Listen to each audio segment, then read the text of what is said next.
Once upon a time, in a distant land, there was a Muslim king named Sultan Sulayman. Sultan Sulayman was renowned throughout his kingdom for his wisdom and fairness. His subjects loved him dearly and respected his judgments. One day, a peculiar case was brought before the Sultan. Two men arrived at the palace, both claiming ownership of a magnificent golden feather.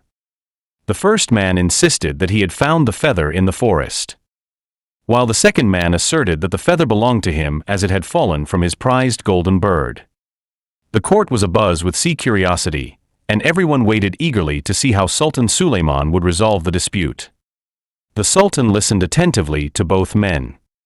After pondering for a moment, he called for a pair of scales. He then instructed his guards to bring two ordinary feathers from the palace gardens.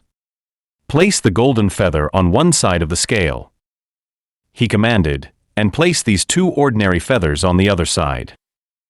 The guards followed his orders, and to everyone's amazement, the golden feather weighed exactly the same as the two ordinary feathers combined. Sultan Sulayman then turned to the first man and said, "If you had truly found this feather in the forest, it would weigh more, as it would still be full of the essence of nature.